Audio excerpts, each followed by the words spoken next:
Hey everybody, good morning, good afternoon, good evening. Welcome to Beekeeping for Newbies. Thank you so very much for taking the time to listen. I do appreciate you. And as always, feel free to reach out, Jeff at beekeepingfornewbies.com. That's NEWBAES.com. And don't forget to check us out on the website at beekeepingfornewbies.com as well. We've got a lot of good resources on there. If you want to find some swarm traps, it is swarm season. We got some swarm trap plans up there. We got some nuke plans and lots of other documents and information. So feel free to check that out. And if you like to see videos of me acting goofy, just go over to youtube.com/at Beekeeping for Newbies. And today, episode 138, we're going to talk about some common beekeeping, particularly beginner beekeeping mistakes. I mean, I guess, you could have a beekeeper who is a seasoned beekeeper who just makes bad decisions. So it kind of falls into the seasoned beekeeper making bad decisions episode. So it could be a combination of experience levels here. But we'll roll through this list. And as a second quick admin note, I have some bad news. Like I don't have the little button to push for that anymore. But ads are coming back. So it is the spring ramp-up season. I had an idea. I had this kind of idea in my mind that absolutely did not work at all. But I thought, hey, I'm going to turn off ads. And I did that back in like November, late November, early December. I had an idea of what I thought would happen if I turned them off. It did not happen. So I am going to be turning ads back on again, probably in the next week or so by like the 1st of April. So I do apologize for having to do that, but it's just one of those things. So that's going to be on its way back. With that, there will be a transition probably to a new podcast host, which is a little bit of a pain, but it's what we got to do to keep the bills paid. So number one on our list, and I think it's fitting to make it number one, is not treating for varroa because you want to be all natural. Now, I'll tell you, man, I am a huge fan. I've said this before about natural anything when it comes to agriculture and forestry and, aquatic life and, anything we can do to minimize the number of chemicals and synthetic things that we're putting out into the environment, putting into our bodies. Huge, huge fan of all of that. But if you love nature and you love things that are natural and return to the earth, like don't treat your bees and they will return to the earth much, much faster as fertilizer because they will get sick and they will die. You have to have a solution in place of some sort, whatever you want to do, but find some sort of a respected and effective treatment method for varroa, whether it's oxalic acid, thymol, apivar, Amitraz of whatever formula is still working today, Formic Pro, whatever. Find one that is effective and please use that with an effective IPM strategy. Okay, and in line with that, next on the list, we have not doing mite washes.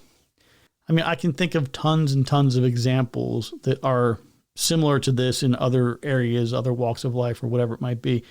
But you have to know that what you're doing is effective. So my recommendation is, let's say that you're coming out of the winter right now and you're like, okay, let's get a good treatment on the colony before the spring ramp up really gets hot and heavy here.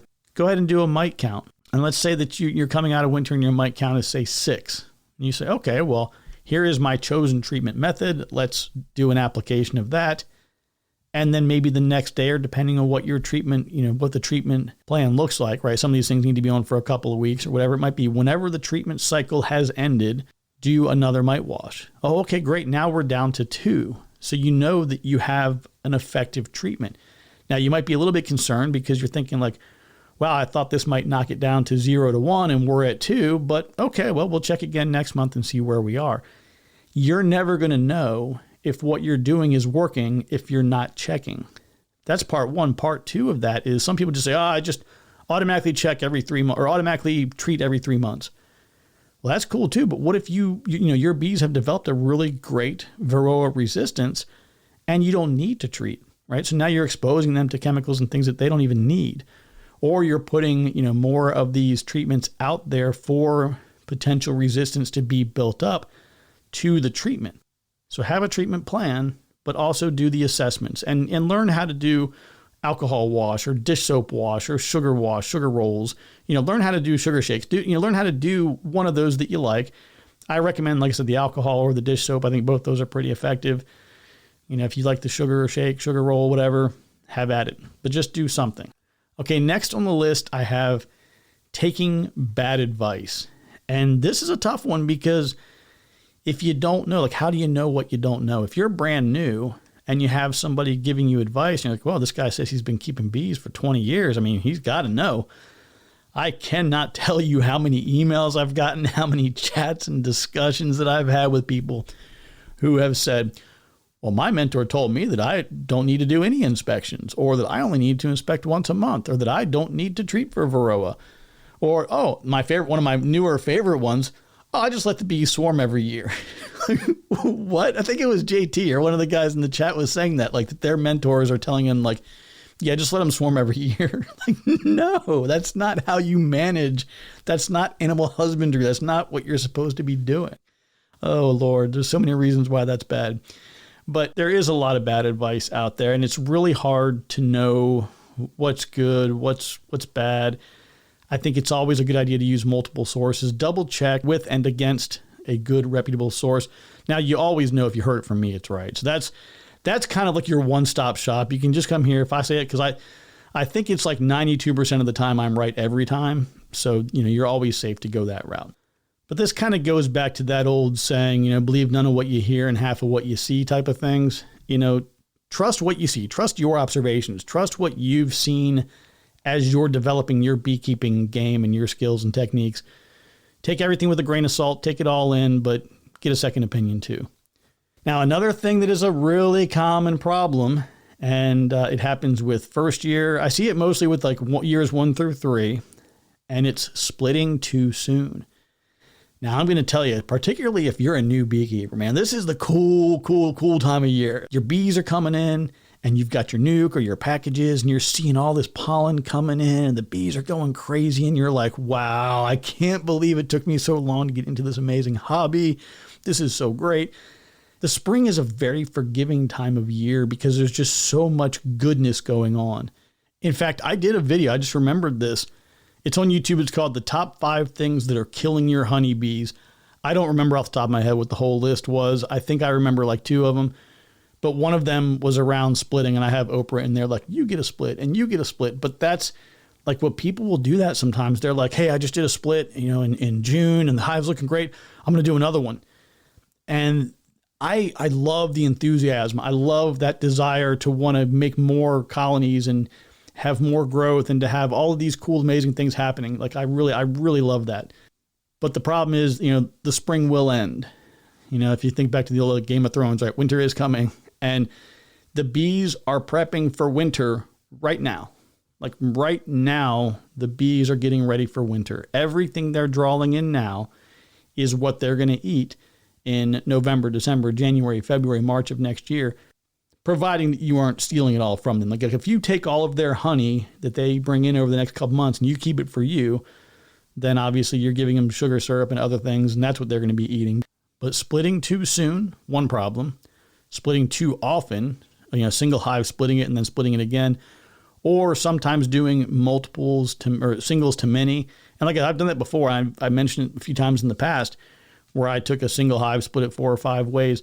When you're doing those things, these are all things you can absolutely do. The problem is you're doing them as a new beekeeper who doesn't exactly understand all the dynamics that are at play, and you're running the risk of losing everything. In year 1, don't even think about splitting. In year 2, if you're going to do a split, which definitely would make sense for swarm control if you want to do that, you can take, let's say you have 2 colonies over winter. Take resources from both and make one strong new colony. Very cool idea. You don't have to make 1 for 1. You don't have to take each of those, single colonies and make another colony from each of those. You can just combine it to make a single new one.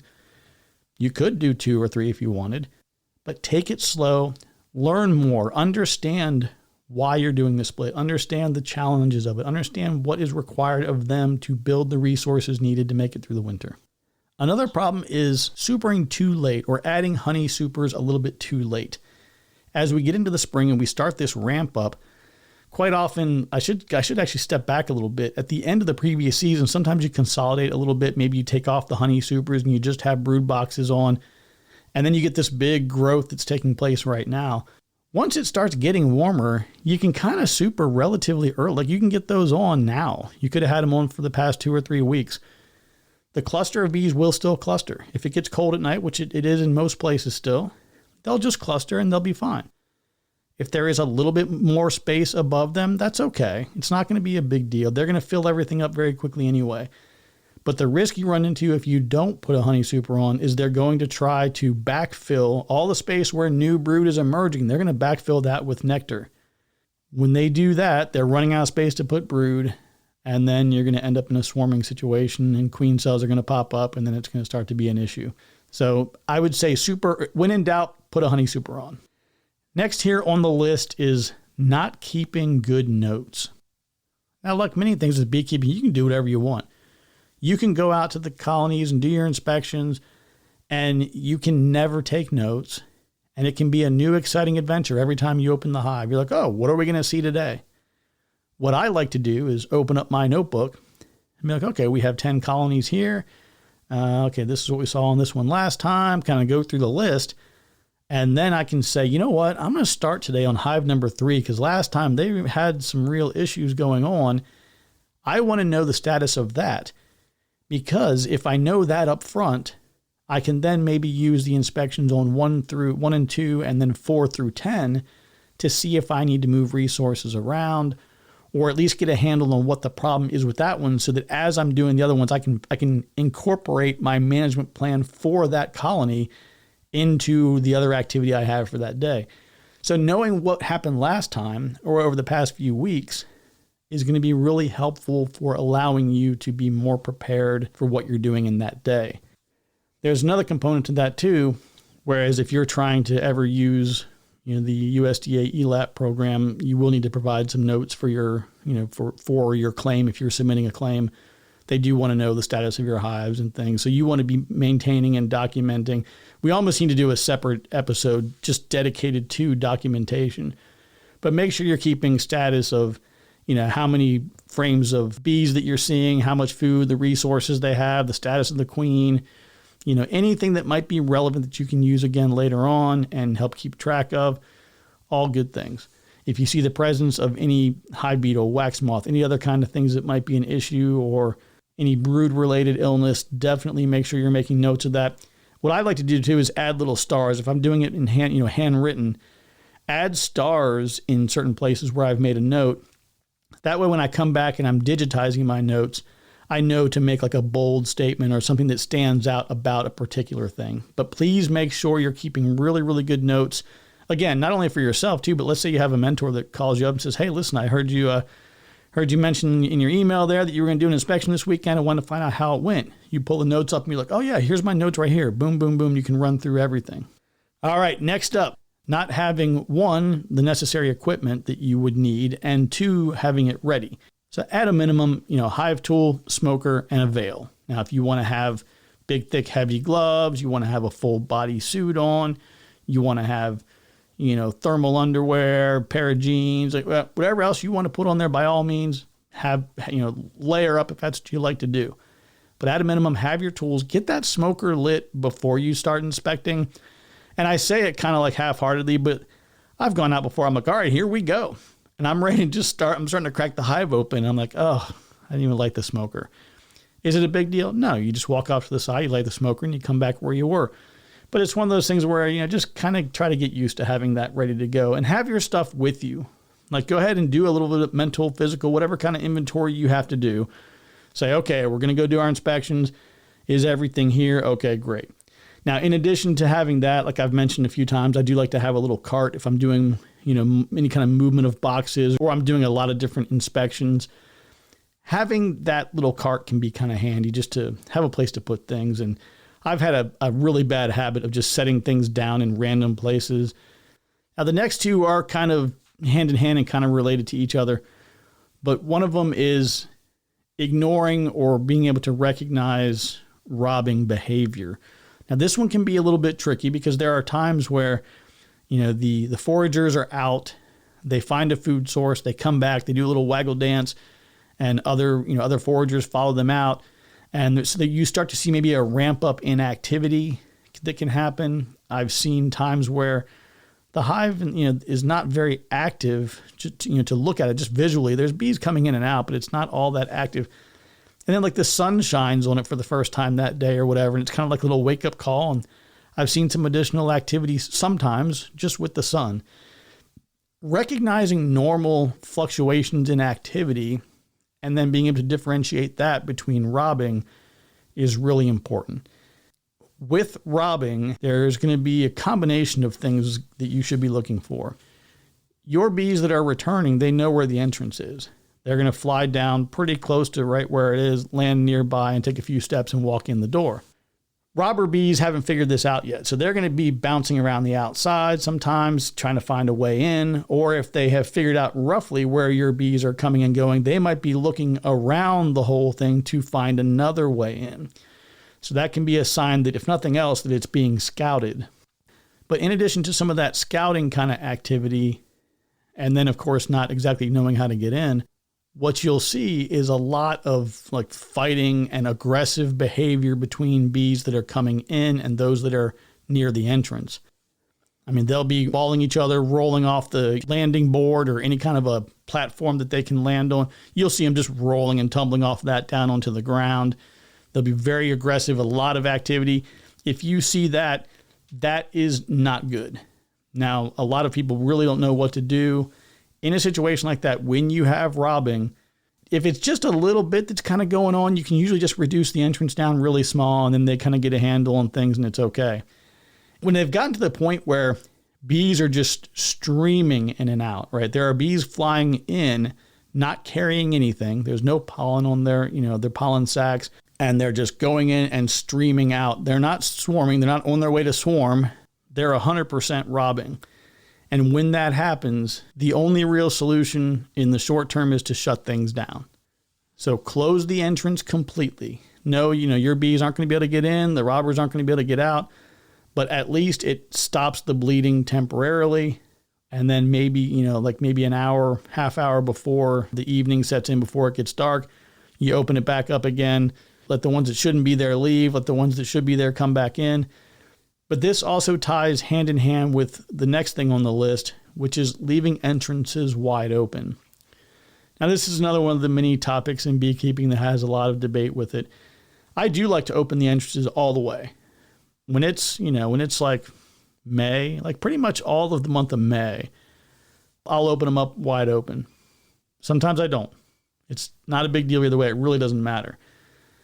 If you have a standard entrance reducer that you buy, and it's got like the 3/4 to 1 inch kind of entrance, and then it has like that, 2 3/4 to 3 inch entrance, that 2 to 3 inch one, that's all you need. And you can pretty much run that year round. It's a good size to allow a ton of bees to come in and out. If you're concerned, just go to the smallest one. They will absolutely manage. Like, you'll look at it and you'll be like, oh no, I'm restricting them, I'm slowing them down. They'll be fine. They know how to do this. They're really good at it. But if you're down to the 2 to 3 inch size, that's a much smaller space for them to defend. It's a lot easier for them to defend. And I really recommend not even changing that. You can have it at the 3/4 to 1 inch all year long. When it's the busy time of year, move to the 2 to 3 inch and leave it at that. But when it gets, like I said, for me, once you hit June, you get into that dearth time of year, I just go ahead and take it back to like 3/4 of an inch, and that seems to help. Now, another thing you can do too is a lot of people have said, yeah, I like having an entrance reducer, but I don't want to, occlude the airflow because it is pretty hot in the summertime where a lot of people are. That's where you can just go with like a hardware cloth entrance reducer. And what you can do is cut a couple of slits in that to where you can just bend it up and open it up and have it kind of wide open for a lot of easy movement in and out. But as the season changes and as the nectar flow kind of wears down, just bend some of those pieces back and make the entrance a little bit smaller, and then replace it as the season ends and you're getting into the fall.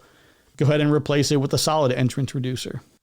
All right, last on the list here today, we have you and taking care of you. Please make sure that you're drinking plenty of water, you're getting your electrolytes, whether it's through like a Gatorade type of drink with sodium, potassium, calcium, magnesium, all that kind of good stuff. Avoid alcohol, minimize the caffeine or other things that are diuretics. If you're taking antibiotics or anything that advises you to not be out in the sun or in the heat, please heed those warnings. You got to stay hydrated. Having all that extra gear on is a fast path to getting you dehydrated. You start off with like cramps, and then you get heat exhaustion. Next thing you know, it's heat stroke, and you're having a real medical emergency, and we definitely don't want that to happen. So as they scream to us in basic training, beat the heat, drink water. Okay, everyone. Well, this is absolutely not a comprehensive, all-in-one kind of list. This is, about a dozen things off the top of my head. But I want you to kind of get the gears turning in your mind, thinking about things that, I guess making sure that you're being more deliberate. When you go out and you say, okay, I'm going to go do some inspections today. What do I want to have with me? And hey, I'm doing some research. I'm listening to a podcast, watching a YouTube channel, talking to a mentor, going to a bee club meeting. I want you to take all the information in. I want you to find out what's good quality information. Do some research on things you're hearing. Ask questions. Ask again of somebody else. Making mistakes is normal, right? Don't expect your first, second, or even fifth season to be perfect. It's a very, very dynamic hobby/career. They will always keep you on your toes. There's always going to be something new to kind of trip you up. Just try to relax, ask a lot of questions, have fun. And like I mentioned at the beginning, you can always join us over in the Discord room, ask some questions over there, download those swarm trap and nuke plans. Hit me up, Jeff at beekeepingfornewbies.com if you have any questions. Outside of that, take care, be kind to one another, and remember that I love you, and there's nothing you can do about it. We'll talk to you soon.